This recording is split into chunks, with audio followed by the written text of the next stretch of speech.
देखिए, यूपी में हार के बाद बीजेपी में कलह तेज होती जा रही है और पूर्व मंत्री संजीव बालियान ने गृह मंत्री अमित शाह को एक पत्र लिखा है और अपने ऊपर लगे सभी आरोपों की सीबीआई जांच की मांग की है। देखिए, बालियान ने गृह मंत्री अमित शाह को भेजे पत्र में आरोप लगाया है कि संगीत सोम और षड्यंत्रकारियों के चेहरे इससे बेनकाब हो जाएंगे।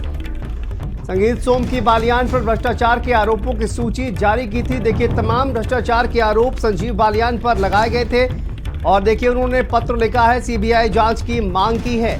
मेरे खिलाफ जो आरोप है उसकी जांच सीबीआई से करवाई जाए, ये संजीव बालियान ने पत्र लिखकर गृह मंत्री अमित शाह से कहा है। तो देखिए, संजीव बालियान और संगीत सोम का झगड़ा पश्चिमी यूपी में हार का कारण बना और बीजेपी की हार के बाद एक और परेशानी का कारण बन गया है। एक तरफ जाट समाज है, दूसरी तरफ ताकतवर राजपूत समाज, और बालियान के पत्र से बीजेपी में जो कलह चल रही है उसको उजागर कर दिया है। तो ये बड़ी खबर सामने आ रही है, जहां पर देखिए, पूर्व केंद्रीय मंत्री संजीव बालियान, जिन्होंने गृह मंत्री अमित शाह को एक पत्र लिखा है,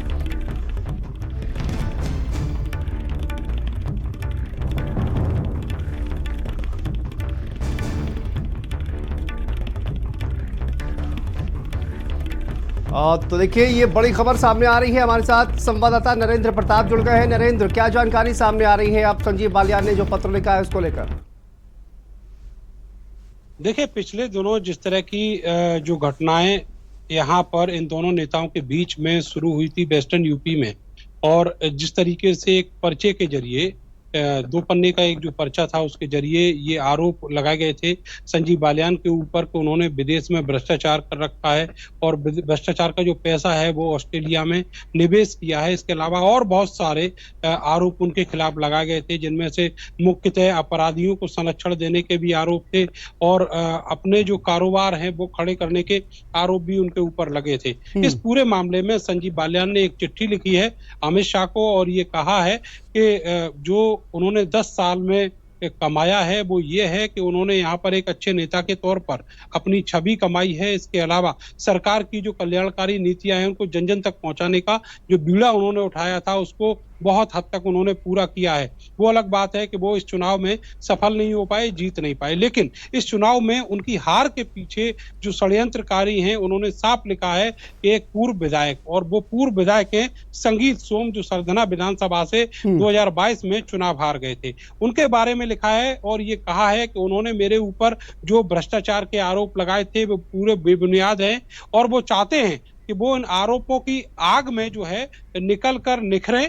तो इसके लिए ये बेहद जरूरी है कि इन सारे आरोपों की जांच जो है वो किसी उच्च स्तरीय संस्था से कराई जाए और उसमें उन्होंने सीबीआई का नाम भी लिखा है और वो चाहते हैं कि ये जब जांच हो जाएगी उसके बाद उनके ऊपर जो आरोप लगे हैं वो बिल्कुल दूध का दूध और पानी का पानी हो जाएंगे। अगर उनके खिलाफ ये आरोप सच है तो वो सारी चीजें निकल के आएंगी, और अगर संगीत सोम ने ये झूठा पर्चा जो उनके ऊपर भ्रष्टाचार के तमाम आरोप और बहुत सारी चीजों का एक जारी किया था, उसको लेकर भी पब्लिक में जो उनकी इमेज खराब हुई है उसको लेकर जो षड्यंत्रकारी हैं, उनकी हार के पीछे के जो लोग हैं वो भी सामने आ जाएंगे। तो इसलिए उन्होंने अब जाकर, कई दिन हो गए इस बात को, जब संगीत सोम ने ये प्रेस कॉन्फ्रेंस की थी और उस प्रेस कॉन्फ्रेंस के बीच में ये पर्चा बंटवाया था, आज संजीव बालियान ने अपना मुंह खोला है और उन्होंने ये चिट्ठी लिखी है अमित शाह को, जो केंद्र में गृह मंत्री हैं, और कहा है कि वो इस पूरे मामले में एक सीबीआई जांच कराएं।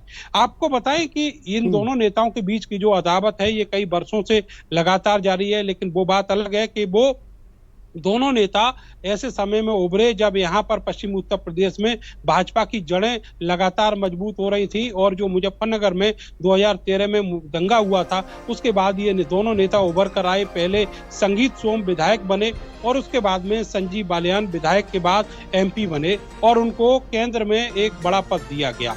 ये दोनों नेता अलग अलग जातियों से हैं, एक बहुत बड़ी संख्या में जो यहाँ वेस्टर्न यूपी में जाति है, जाट, उस कम्युनिटी से आते हैं और दूसरे राजपूत कम्युनिटी से आते हैं। तो दोनों के बीच में जो अदावत है वो इस वर्चस्व को लेकर भी है कि उनका जो सियासी वर्चस्व है वो किसी का कम है, किसी का ज्यादा है। हालांकि दोनों का जो संघर्ष रहा है वो एक जैसा रहा है। तो ये जो अदावत है, ये वर्चस्व की अदावत है और इसका जो पूरा नुकसान हो रहा है वो बीजेपी को हो रहा है। वो 2022 में भी हुआ और अब 2024 के लोकसभा चुनाव में पश्चिमी उत्तर प्रदेश में जिस तरीके से बीजेपी धराशायी हुई है उसको लेकर भी बहुत सारी चिंताएं और समीक्षा के दौर चल रहे हैं। तो ऐसे में संजीव बालियान ने अपनी छवि को साफ करने के लिए, उनके ऊपर जो आरोप लगे पब्लिक के बीच में, उनकी जो छवि धूमिल की गई है, उसके लिए अमित शाह को चिट्ठी लिखी है और ये साफ कहा है कि वो सीबीआई जांच कराएं। उनके खिलाफ जो आरोप लगे उन सब मामलों की जांच होनी चाहिए। उन्होंने कहां पैसा इन्वेस्ट किया है,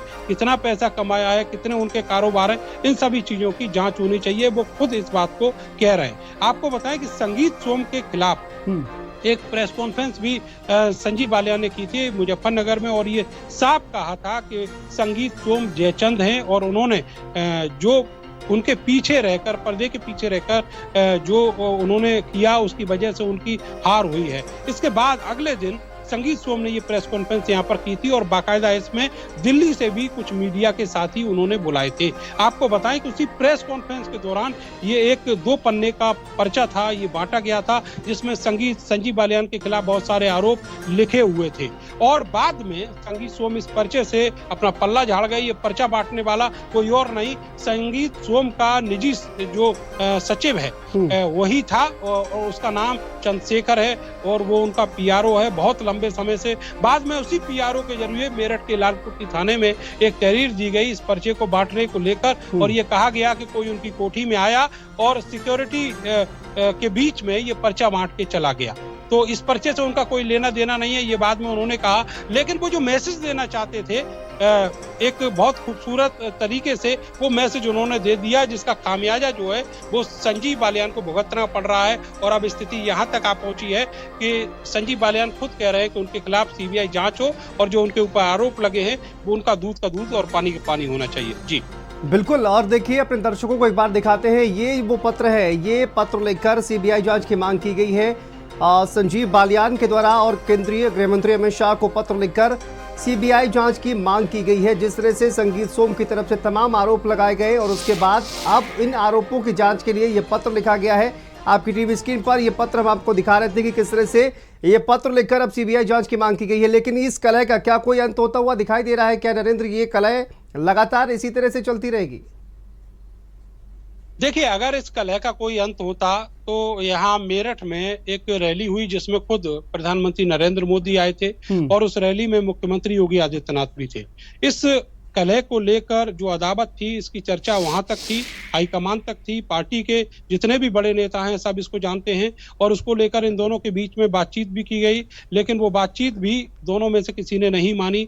इसके बाद मुख्यमंत्री योगी आदित्यनाथ सरधना, जो संगीत सोम का इलाका कहा जाता है, उनके घर के पास ही उन्होंने एक चुनावी रैली की और उसमें भी संगीत सोम को तरजीह दी, उनको समझाया भी कि इस तरह की चीजें जो हैं वो नुकसान देंगी पार्टी को। लेकिन उसके बावजूद भी उनके जाने के बाद उस रैली से संगीत सोम संजीव बालियान के खिलाफ आग उगलते हुए नजर आए थे। तो इसका जो अंत है वो तो फिलहाल नहीं लगता। जिस तरीके से ये सब चल रहा है, ऐसा लग रहा है कि दोनों नेताओं के पीछे कोई मजबूत हाथ है जो काम कर रहे हैं, क्योंकि ये बीजेपी एक अनुशासित पार्टी मानी जाती है, लेकिन यहाँ पर अनुशासन जैसा कहीं कोई भी चीज नजर नहीं आ रही। अगर बड़े नेता चाहें तो ये सारी चीजें रुक जाएं, लेकिन पार्टी में ही ऐसा लगता है कि कोई बड़े लोग हैं जो लगातार दोनों नेताओं पर अलग अलग हाथ रखे हुए हैं और जिसकी वजह से इस तरह की बयानबाजी और ये चिट्ठीबाजी जो है वो लगातार चल रही है। आपको बताएं कि एक और बड़ी बात यह है कि इस चिट्ठी को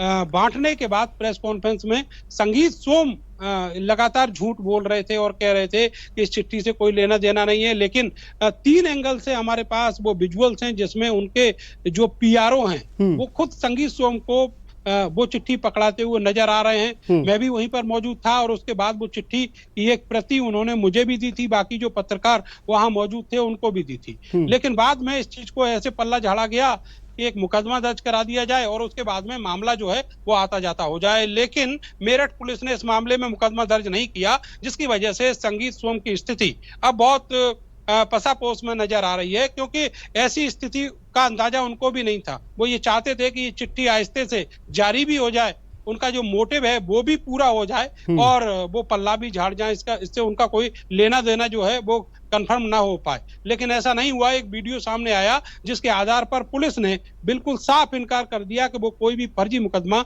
दर्ज नहीं करेंगे। इसके बाद अब संजीव बालियान का जो पलड़ा है वो भारी दिखाई दे रहा है और उन्होंने अमित शाह को ये चिट्ठी लिखी है, जिसमें उन्होंने कहा है कि जो सीबीआई जांच है वो इस पूरे मामले में की जाए। उससे ये भी पता लग पाएगा कि षड्यंत्र के पीछे कौन था, और अगर संगीत सोम के जो आरोप है वो झूठे साबित होते हैं तो निश्चित तौर पर जो राजनीतिक नुकसान है वो संगीत सोम को अब होने वाला है। और जो पार्टी को जो नुकसान हुआ है वो तो दोनों चुनावों में पूरे देश ने देखा है। पश्चिम उत्तर प्रदेश के इसी इलाके से पहले चरण का जो चुनाव है वो शुरू होता है। लेकिन जिस तरीके से पार्टी ने यहाँ पर पिछले 10 साल से पहले अपनी जमीन यहाँ मजबूत की और उसके लिए प्रधानमंत्री से लेकर अमित शाह और मुख्यमंत्री योगी आदित्यनाथ जुटे रहे, और वो सारी जमीन की जो मिट्टी है वो अब खिसक चुकी है इसी तरह के जो विवाद हैं उनके चलते। और जो पार्टी के बड़े नेता, पार्टी जिनको मानती थी पश्चिमी उत्तर प्रदेश में, वो इस पूरे विवाद को निस्तारित करने में, इसका कुछ निष्कर्ष निकालने में पूरी तरीके से अक्षम साबित हुए। अब समीक्षा चल रही है हार की, लेकिन सबसे बड़ा सवाल है कि जो हार का ठीकरा है वो किसके ऊपर फोड़ा जाएगा। अब संजीव बालियान ने ये पहल की है, लेकिन देखना होगा इस मामले में सीबीआई जांच होती है या नहीं, और अगर होती है तो निश्चित तौर पर आप मानकर चलिए तो संगीत सोम एक बहुत बड़े नुकसान में रहेंगे। जी बिल्कुल। और देखिए दोनों ही नेताओं के बीच अगर देखा जाए नरेंद्र, तो कहीं ना कहीं जो अदावत है वो नजर आ रही है जैसा कि आपने जिक्र किया, लेकिन परसेप्शन की एक राजनीति भी की जा रही है इस पूरे मामले को लेकर, क्योंकि परसेप्शन ये बनाया जा रहा है कि कहीं ना कहीं संजीव बालियान पर जिस तरह से आरोप लगाए गए, ये परसेप्शन बनाने की कोशिश की जा रही है कि संजीव बालियान ने मंत्री पद पर रहते हुए एक बड़ा घोटाला किया है, पैसे कमाए हैं। ये संगीत सोम की तरफ से कहीं ना कहीं आरोप लगाया जा रहा था। तो उन्हीं आरोपों का दूध का दूध और पानी का पानी करने के लिए ये चिट्ठी लिखी गई है, जिसमें गृह मंत्री अमित शाह से ये मांग की गई है कि सीबीआई की जांच कराई जाए, इस पूरे मामले को लेकर सीबीआई जांच कराई जाए, ताकि जो भी आरोप लगे हैं वो उनका जो सच है वो कहीं ना कहीं बाहर आ सके। तो नरेंद्र, ये कहा जाए कि भारतीय जनता पार्टी में इस तरह से आरोप प्रत्यारोप लगातार लग रहे हैं, पार्टी के लिए तो ये नुकसानदायक है। नेता जो भी हो, जिसका भी हाथ दोनों नेताओं के ऊपर हो, लेकिन कहीं ना कहीं पार्टी को नुकसान हो रहा है। देखिए, पार्टी को नुकसान हो रहा है। ये जो दोनों समाज हैं, जिनमें जाट और राजपूत समाज है, इनके बीच में भी अब तलवारें खिंच गई हैं, क्योंकि इनके जो बड़े नेता हैं वो उनके बीच में जो अदावत चल रही है उसको देखते हुए इनके जो समर्थक हैं और उनके जो फॉलोअर्स हैं उनके बीच में भी तलवारों खिंचने जैसी स्थिति है। और सब लोग ये मानकर चल रहे हैं कि आगे आने वाले वक्त में यहाँ पर पश्चिमी उत्तर प्रदेश में खासतौर से बीजेपी का जो वर्चस्व है वो धीरे धीरे और ज्यादा खत्म होगा। आपको मैं इसकी पृष्ठभूमि में थोड़ा सा ले जाना चाहता हूँ। हुआ ये था कि 2022 के जो विधानसभा चुनाव है उसमें संगीत सोम चुनाव हार गए थे, क्योंकि वहां पर जो जातिगत समीकरण थे सरदना विधानसभा सीट पर ऐसे बने थे कि वहां से समाजवादी पार्टी के अतुल प्रधान चुनाव जीत गए। वहां पर बीएसपी ने एक जाट प्रत्याशी को खड़ा किया, जिसके बाद जो जाट थे वो बिखर गए और उसका फायदा सीधे अतुल प्रधान को मिला और संगीत सोम ये चुनाव हार गए। बड़ा मजबूत सीट ये बीजेपी की समझी जाती है और संगीत सोम को भी पार्टी ने बड़ी तरजीह देकर एक बड़ा हिंदूवादी चेहरा के तौर पर स्थापित किया हुआ था। उसके बाद से लगातार संगीत सोम और उनके समर्थक ये मानते थे कि इस हार के पीछे जो है संजीव बालियान का हाथ है, और उसको लेकर करीब 2 साल तक जो यहाँ जमीन पर अदावत मैं आपको बताऊं उसमें ऐसी भी चीजें हैं जिनमें जनता का बहुत नुकसान हुआ है। 10-10 दिन तक यहाँ पर जो संगीत सोम के समर्थक थे उन्होंने महज एक डॉक्टर के ट्रांसफर को लेकर यहाँ पर जो सीएचसी है उस पर ताला डाले रखा, गरीब लोगों को वहाँ इलाज नहीं मिल पाया, और इन सब चीजों को लेकर जो प्रशासन और सरकार थी वो भी चुप्पी साधे रही। उम्मीद ये थी कि आगे आने वाले वक्त में ये सारी चीजें निस्तारित हो जाएंगी, लेकिन ऐसा नहीं हो पाया। ये एक महज इंस्टेंस मैं आपको बता रहा हूँ, ऐसी बहुत सारी चीजें हुई हैं। और ऐसी भी चीजें हुई हैं जिनमें संजीव बालियान जब सरधना इलाके में आए तो उनको विरोध और पत्थरबाजी का भी सामना करना पड़ा है। लेकिन बहुत से मामलों में मुकदमा लिखा गया और बहुत से मामले जो है इसी तरीके से छोड़ दिए गए और जो लोकल मुद्दे थे उनको पूरी तरीके से संजीव बालियान के ऊपर थोपने का संगीत सोम गुट द्वारा प्रयास भी इसमें किया गया था। तो ये सारी चीजें लगातार चलती रही और इसी वजह से संगीत सोम ने उस अदावत का बदला लेने के लिए बहुत सारे स्टैंड इस चुनाव में लिए। मैं आपको थोड़ा सा और वक्त लेना चाहूंगा और ये बताना चाहूंगा कि मुजफ्फरनगर में जो बहुजन समाज पार्टी का प्रत्याशी दारा सिंह प्रजापति खड़ा किया गया वो मेरठ का रहने वाला एक अवैध नरेंद्र, वक्त की कमी है, फिलहाल आपको रोकना चाहूंगा। बहुत बहुत शुक्रिया आपका इस तमाम जानकारी के लिए, अपडेट के लिए। तो देखिए लगातार इस तरह की दावत जो है वो सामने आ रही है और पत्र लिखकर गृह मंत्री अमित शाह से मामले की जांच की जा रही है और इसी के